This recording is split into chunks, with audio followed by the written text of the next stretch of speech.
Welcome to the Events Podcast. I'm your host, Dan Taylor, and each week I talk with event entrepreneurs about how they plan, promote, and run their events. We help you build your events empire by growing your business using live events. Whether you're running community meetups, conferences, trade shows, IT training, music events, or literally any type of event, we focus on finding actionable tips that you can use straight away.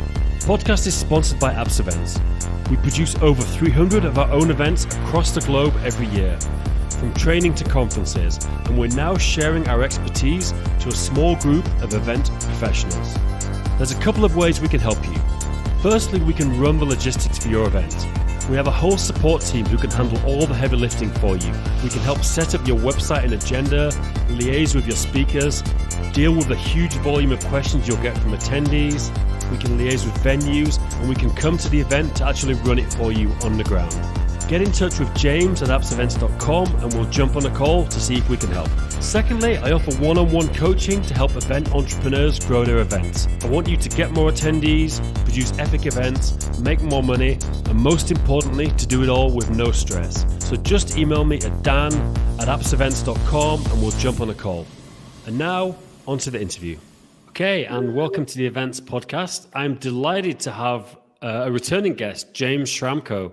James, you're actually one of the top two most popular. Yourself and Chris Ducker are by far the most popular interviewees so far. So I'm not sure who's the top one. I need to double check, but it's between you and Chris for sure.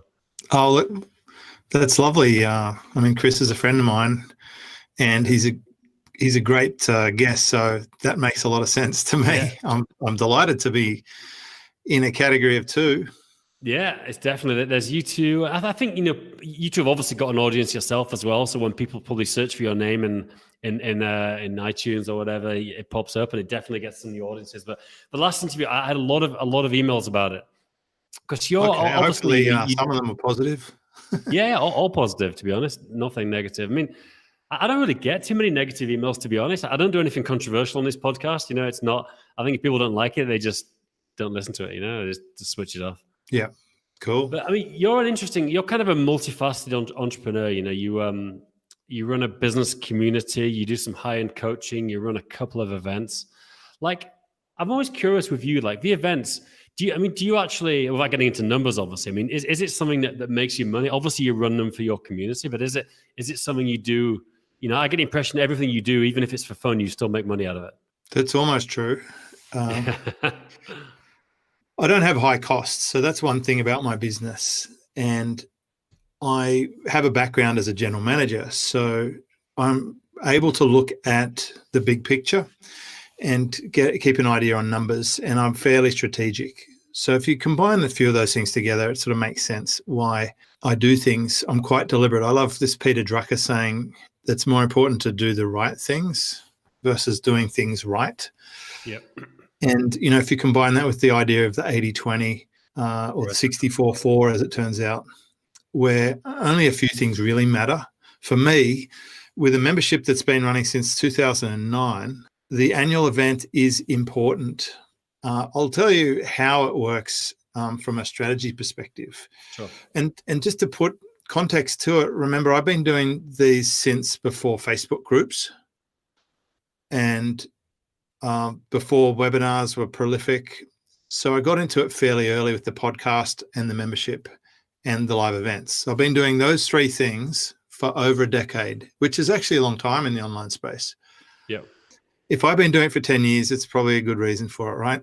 So what happens is the way that I prefer to run my business is to deal with the same people over and over again on a recurring subscription. So the foundation for my membership is I want to spend most of my attention on my customers instead of going finding new customers. Yeah.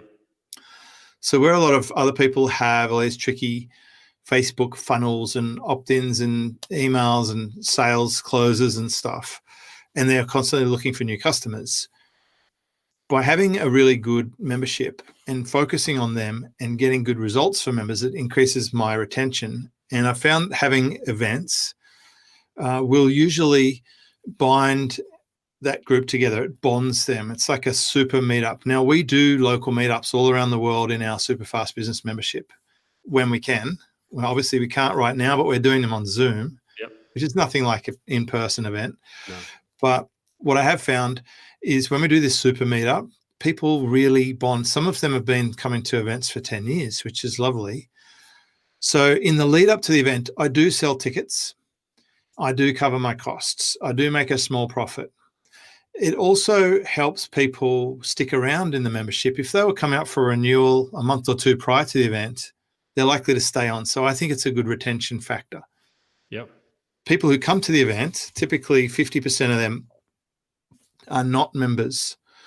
And by the end of the event or within a few days after, and with a very strategic campaign, around about 75% of those people will join the membership, and about similar percentage will stay a member for quite some time.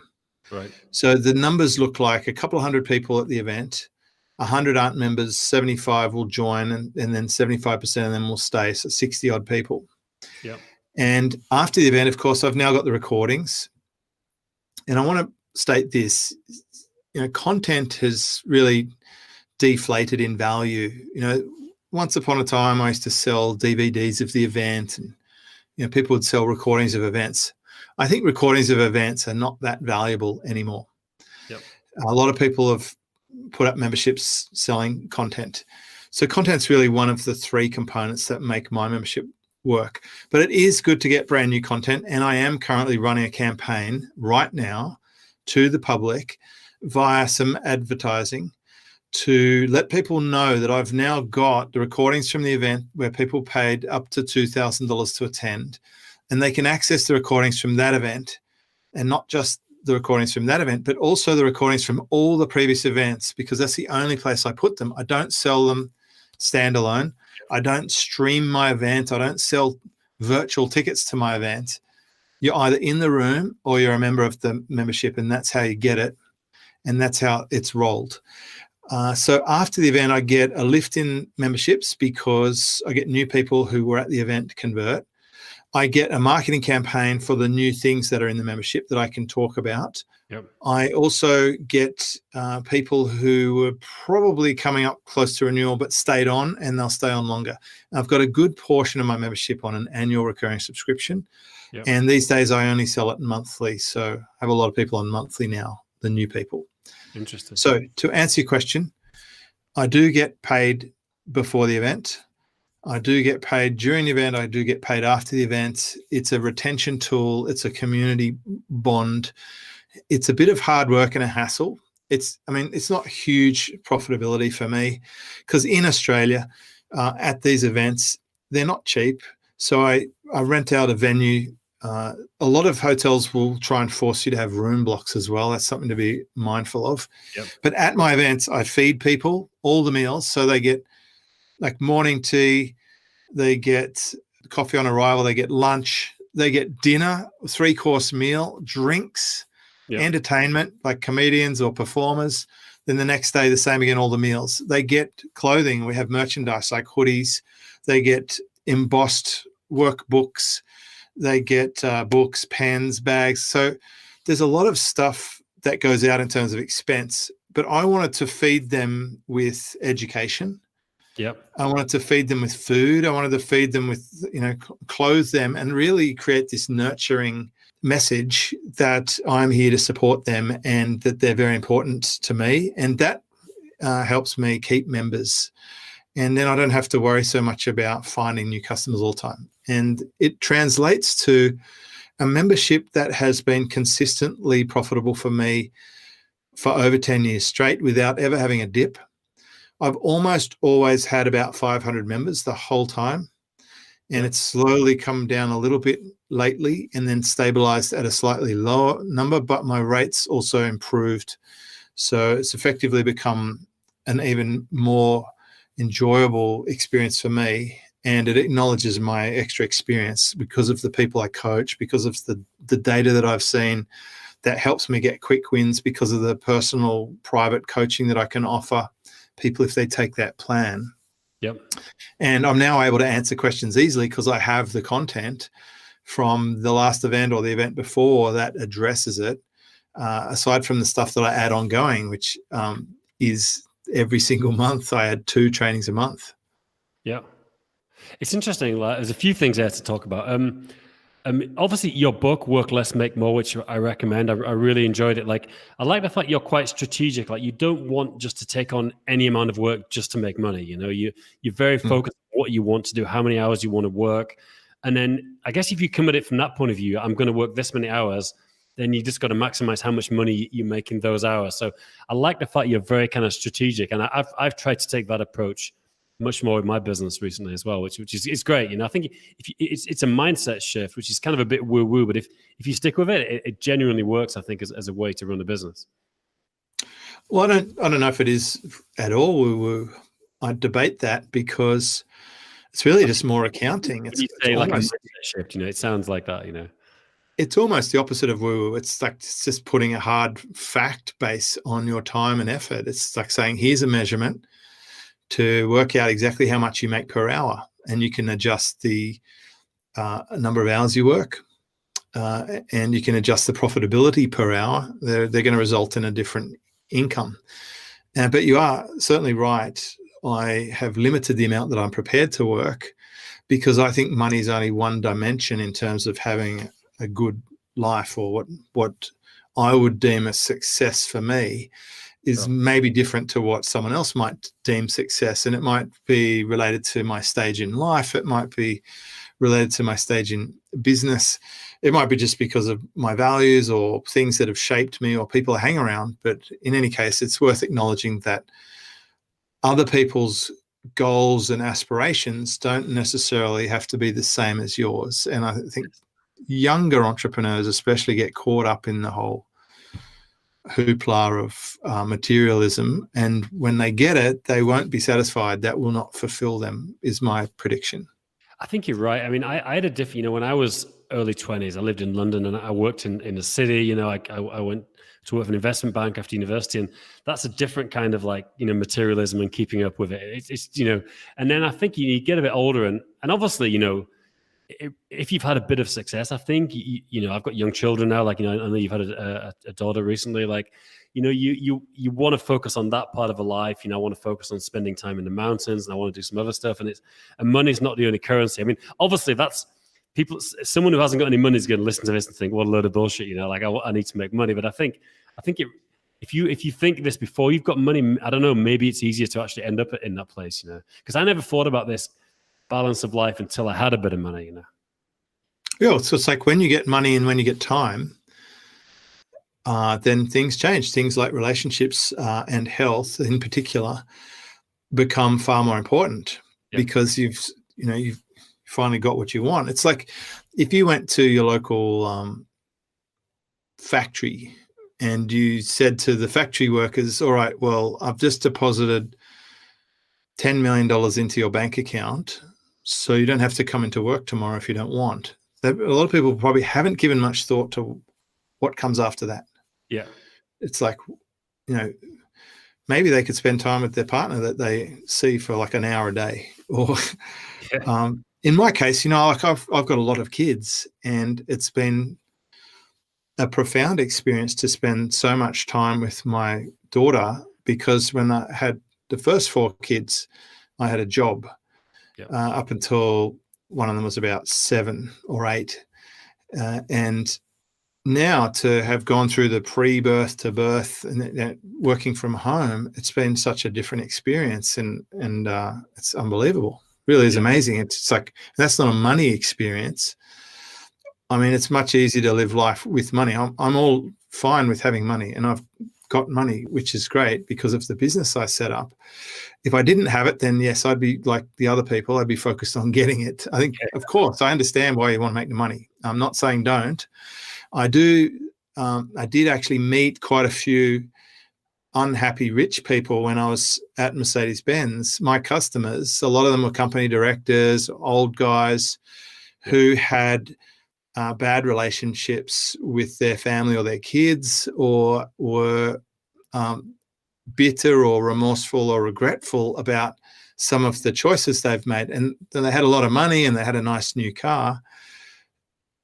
but they weren't happy. And that was interesting for me to observe and to pay attention to. Interesting.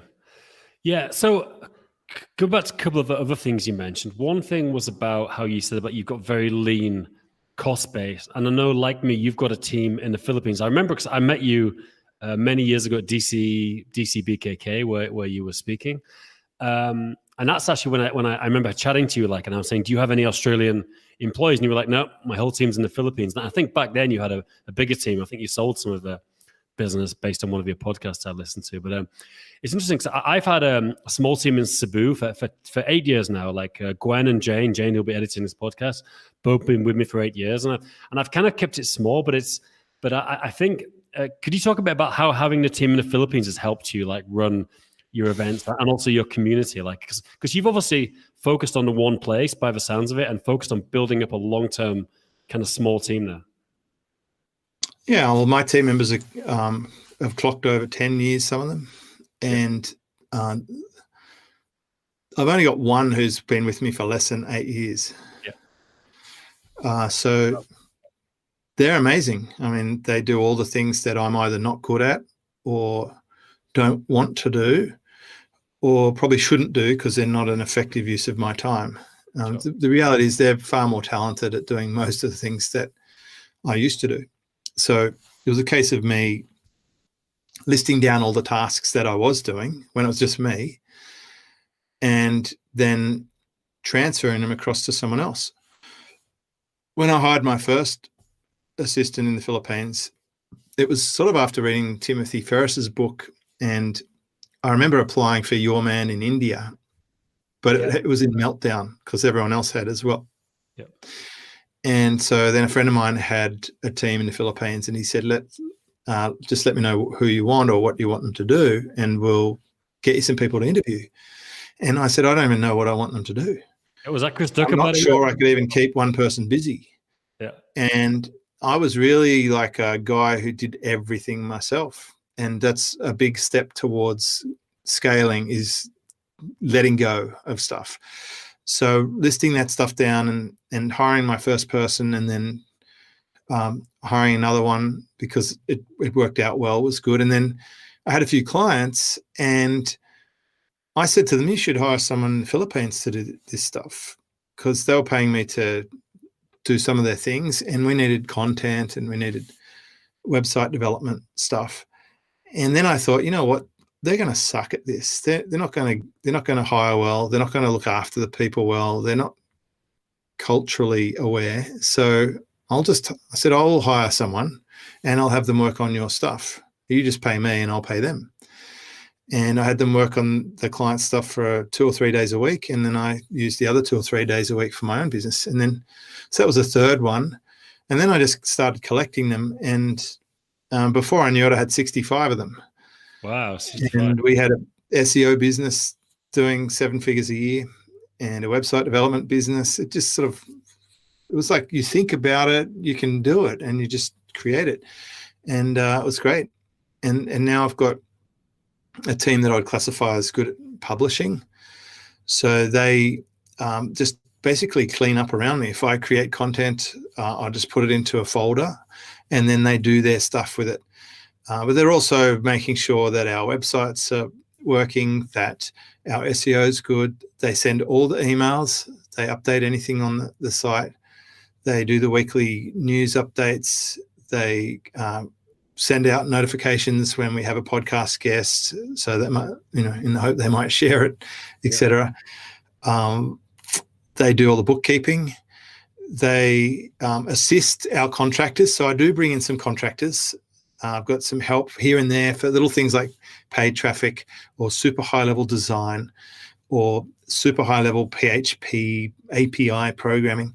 And my team will interface directly with them in our Slack central sort of office, our online office. And so I can see the conversations happening, but I don't have to be in the middle of it. So it's still very powerful. Definitely. I got a question. How often do you actually, especially when you had a bigger team, like how much time do you spend them? Now, my plan is, I go to every year for like a week, sometimes 2 weeks, depends on availability. I mean, you're running when you were a bigger team, were you spending time there, or did you have a manager and they were kind of running themselves? I went to the Philippines probably 2 or 3 times a year. Yep. And I go now, usually go 3 or 4 times a year. I've got a house there and I've got family there now, Right. as it turns out. So, I'm definitely entrenched into the culture. Yeah. I like some of their food, and we sing songs and stuff. So I think I have a good affinity for their culture. I've been there a lot. Like, I'm pretty familiar with the airport and Yeah. my local neighborhood, and I'll live there for. I think I've lived there for 2 or 3 weeks, a month at a time, 3 or 4 times a year. Right. I go surfing there as well. So it's become a second home, and it makes a big difference. I'm astounded when I deal with some of my customers and I find out they've got a team and they don't even know where their team member lives. They don't speak a single word of the dialect. They don't have any cultural understanding. And I think, well, they probably view that person as a cog in a machine rather than a human. Yeah. And I came from a role where I had over 70 people to look after. I was responsible for a pretty big business. We were doing $50 million a year in sales. And it was natural for me to be able to have a large team and to manage that and to communicate well with them. Team in the Philippines will communicate pretty well with emoticons and text-based communication. Yeah. I've found. And it's pretty easy to unlock their potential if you de-risk your business environment. This is the other problem a lot of Westerners have. The way they communicate with their team puts the roller shutters down on them, and they're not seeing the performance capable because their team are just scared. And they really need that job, and they are probably providing for 5 or 6 family members. They're putting them through school. They're looking after an older generation and a couple of siblings, most definitely a parent is the usual scenario. So when you can provide an opportunity for someone, it's good for you, it's good for them, but they won't do anything to jeopardize it. So if you can learn more about them and unlock their potential, you'll discover how good they are. Mine do things that my customers just can't believe. They can't believe that we could do stuff like that.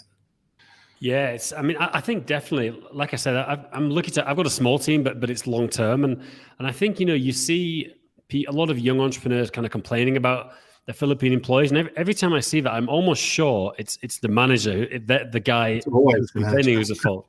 Because my wife and I have a recruitment business, and yeah, we get to see both sides of the story. Like every story's got 2 sides. Sure. And my most honest customers in my high-level coaching program tell me they're a crap manager.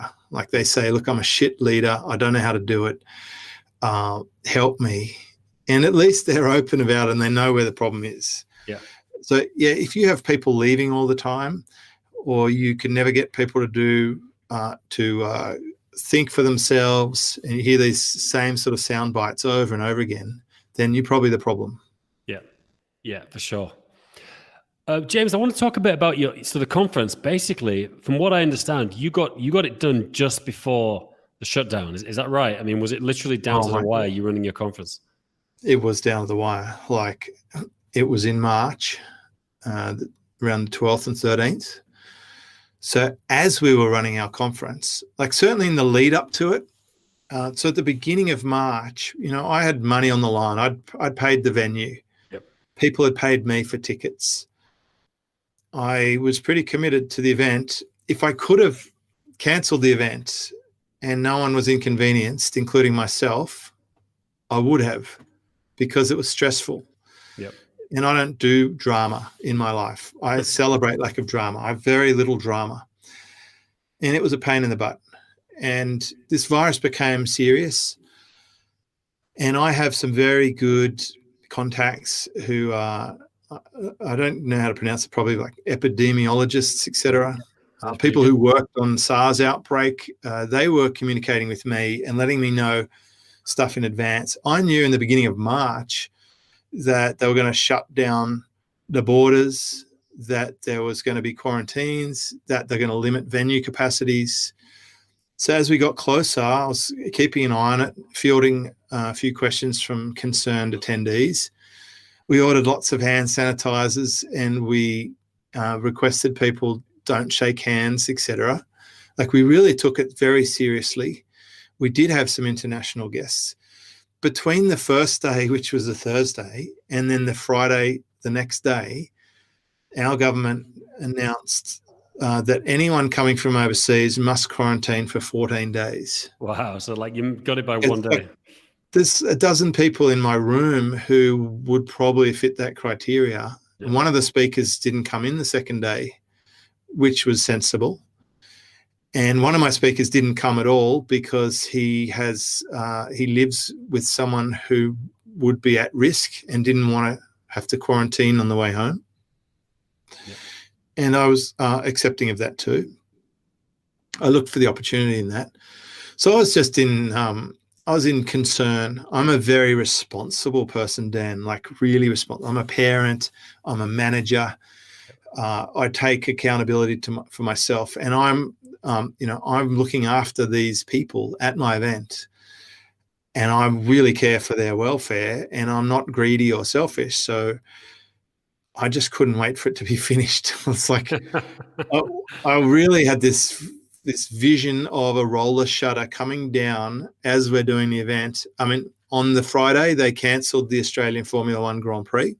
Yeah. And that's when we knew this is serious. Tom Hanks announced he had it. He was in quarantine in Australia, wasn't he, I think? He was. That was the day it was announced. Right. And then the government announced that they would limit venues to 100 people on the weekend. And then the next week it was down to 10, and then it was stay at home. Yep. So it all happened pretty quick. And it was like, that was in March. It's now, recording this in the end of May. It seems like a lifetime ago, but I was speaking to a client of mine yesterday. He's in the events business. And before my event in March, we had a coaching call, and we theoretized how serious is this? Like, how serious is the virus, and how serious is this economically for the business? And we made some predictions. And yesterday we reviewed them, and like, we could not have been more accurate. We called it exactly right in terms of what was going to happen so far. And he made very quick decisions to pivot the business and adjust to that, because, he was in the crosshairs, his business. And yesterday I went through his new software that he's developed for people who run trade shows, who can do virtual trade shows. Yep. And it's great. So it's very good to see that sort of thriving attitude and culture. And he would have been the most affected of all my clients. Yep. I lost very few clients through that period. I think 2 from my top tier, which is remarkable, because I have always been ensuring that I build a weatherproof business. We look for risk and eliminate it all the time. Yep. And it's if you're in the trade show business, it's pretty hard to sidestep that one. But he's still going, and he's still on board. And he's got a new venture that could end up being actually better than his original business, but certainly it can complement his original business if that is able to happen again, in a year from now, which could be possible. It's funny, yeah. You think about everything, my main business is appsevents. We work with schools around the world. We're a Google partner. We run mostly training for schools. We run conferences, we run certification boot camps, stuff like that. And that business is down a lot. We've been lucky that we do a lot of work directly for Google, which is keeps going. And Google obviously wants to show they can run things online, so we're doing that. But I think it's tough. I think anyone running live events now, I don't know what you think. What's the outlook? Because obviously there's a bit of discussion. Can online events replace in person? I've got an opinion. I'm curious what yours is. But do you think? No one's got a crystal ball, but do you think kind of next year we'll be running events as normal, or clearly it depends on if the virus comes back. But what do you think the outlook is for people who kind of all are part of a business is based around live events right now? I think you'd have to start siloing different geographic locations Yeah. because, where you are and where I am is in a much better shape than the United States, for example, or the UK. So it could be market dependent. Yep. In Australia, you would barely know that anything's happened. Like the share market's roaring ahead with economic vigor. People are out and about doing their thing.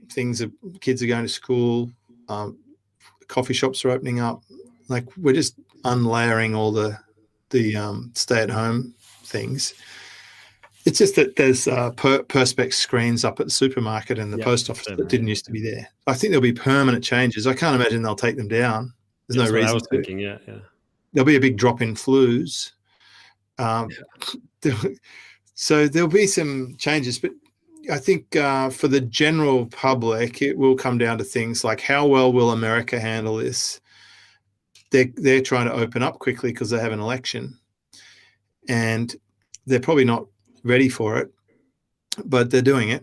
And I think a vaccination might be a big part of the puzzle. I think once that's happening, that's going to really change things. But will we ever stand, next to 100 other people, like at a concert and stuff, the same way?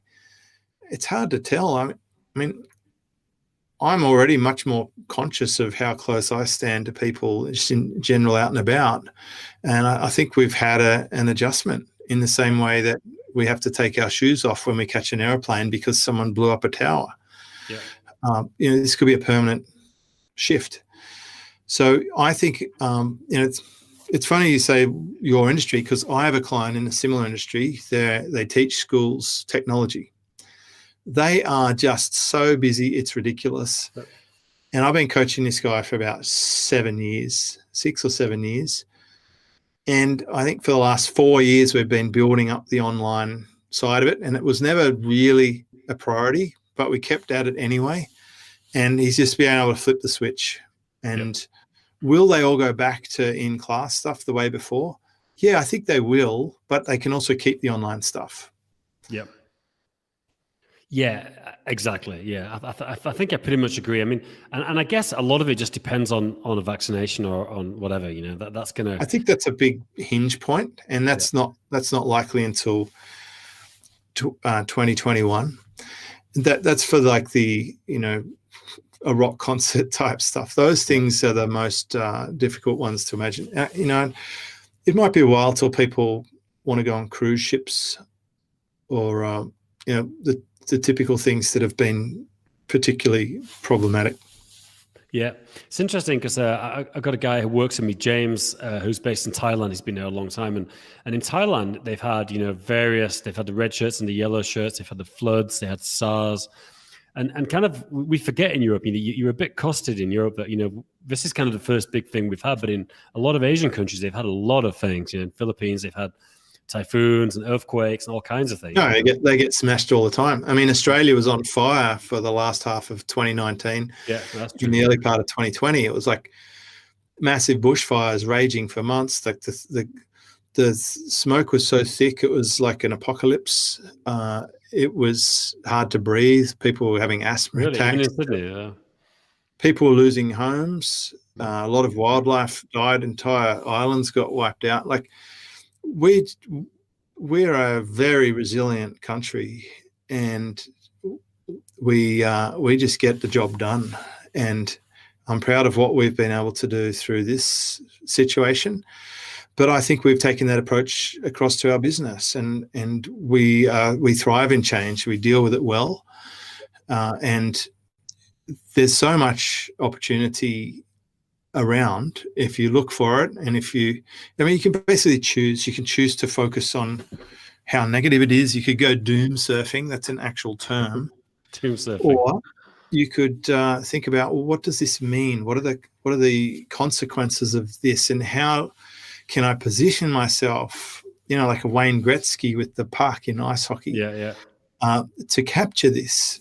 I've been moving funds around with shares. I've started 2 brand new business models, and I've adjusted the current programs I have, and everything's just firing at the moment. I really have to work hard to keep to my limit of how many hours a week I want to work. But I have been surfing every single day. And even that, we've been battered by a large swell lately, like 8, 10, 12 feet waves for the last week. And that's been challenging, but certainly very enjoyable. Wow. Yeah, it's interesting because like just talking general entrepreneurship, because obviously that's the great thing about a podcast. You can talk about what you want, and that's what I love is entrepreneurship. Like there's huge opportunities now. I mean, I've been getting involved in a few things, and you have to always, I think watching the news can be sometimes the worst thing you can do, because it can create this image of there's big forces out there that are bigger and can stop your success. And I just tend to try and ignore that a lot of the time and focus on what I can affect. I've noticed social media has become quite toxic lately, and so I don't spend much time on it. There's people react differently under stress, and if you combine a few things, the fact that they're probably not getting as much sleep, they're probably not exercising well or properly, they are probably suffering losses or cancellations in their business. They've probably lost some funds, whether it's retirement funds or deposits on things. So there's a lot of moving pieces, and the average human is really not going to cope with that well. And so they turn into just nasty emotional beasts. Like they're fighting, they're being irrational or unreasonable. So I create my own environment, and I'll basically just switch that off. And I won't participate in a debate. I'll just turn the device off. I won't even go on there and tell them that I'm not going on there. I'll just disappear for a while and do my thing. I'll go for a surf. It's very important to keep your head in the right place, to maximize your sleep, to communicate very well with your team and make sure they feel safe, and to communicate with your customers and to be very sensitive to their situation. I spoke to one lady today who just asked me if she could have a chat. I've known her for a while, not that well, but she just wanted to chat. And I said, okay. And I hopped on Zoom, and she told me that she hasn't made a sale so far this year. And she was very emotional. And so you've got to be sensitive to the fact that each person, whether they're in the next suburb to you or a different country, is going through their own version of the world right now. And it's probably very different to yours. And I've literally been building up to being able to cope with this type of scenario for the last 20 years. And that's what I help my students with. But a lot of people, this is their first time, especially the younger people. They haven't been through a challenge like this. And the whole world has not really had to deal with something on this scale. So it's a lot of new ground, and we don't really know what's going to happen, but we do know ourselves better than most, and we can control that more than most things. Definitely. The lady you talked to on the phone who hadn't made a sale, do you think that was was it genuinely her business had just dropped off a cliff, or do you think were there some things in her mindset she just become so overcome with it that was what was stopping her actually making a sale? Had a chat to her and I had a look at her stuff, and she's just confused. She's confused because there's another person in her market who most people in our market deal with, and people don't deal with her. And she wasn't sure why. And I don't think she was clear on what she actually offers and to whom. Certainly, I wasn't aware of the things she offers, and I'd be one of the people who would be able to help her and find opportunities for her. So it's very important we have clarity and we simplify things so that we can actually articulate it. And the second thing is to make sure we communicate it. I think a lot of people went into a hole where they weren't selling. Yeah, they just switched off, and that's really dangerous. Like, if you want to stimulate the economy, you need to spend money, and the best way to spend money is for people to buy things from you, and then you spend that money into the economy. You go and buy food or whatever. Yeah, keep the wheels turning. So stopping selling is definitely one reaction that I've seen. That's pretty devastating. A lot of people lost their job. Unemployment rates are high. So I've noticed family and friends who are affected by this are in a pretty mainstream market that gets swept up in this, and they didn't protect themselves. Even though I've been trying to help them do this for at least the last 10 years, they just don't take it seriously until it's too late, because this stuff just happened, and you have to be ready. So in this lady's case, I suspect she's a bit confused, a bit overwhelmed. It probably turns into a spiral of despair and difficulty, hence she reached out to me. So I sent her some resources that I have that will help her with the part she's struggling with the most, which is how to sell. She doesn't know how to sell. Yeah. And I think that's a great skill to have. So I sent her some training on that. I've asked her to go away and clarify what she actually offers, for whom, and how much, so that I can at least look for opportunities for her. Yep. And we'll go from there. That's great. Look, James, we covered a lot of stuff. That was really, really fascinating. First of all, thanks very much for coming back on a second time. Where can people find you online? What's the best link to give out to people? I reckon superfastbusiness.com is a good starting place.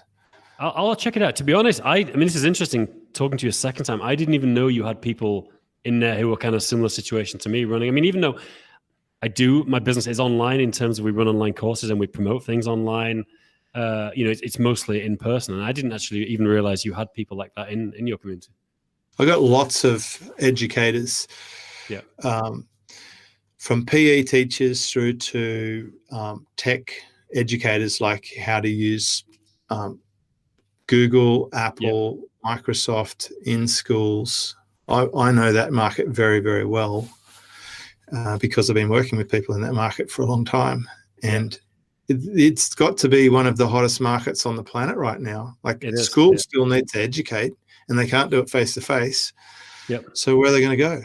And it turns out my customer has been positioned as the go-to expert. Like these big companies, they're literally trying to spend their budgets on something. They can't have in-person events. They still need to spend their budgets. They're just going to spend it with my customer. He's literally going to add millions of dollars out of this, and deservedly so, because he's positioned himself right where he needs to be for this to be happening. It's not luck. Yeah. Perfect. James, thank you very much, and all the best for the future. Thanks a lot. Thank you. Thanks, Dan.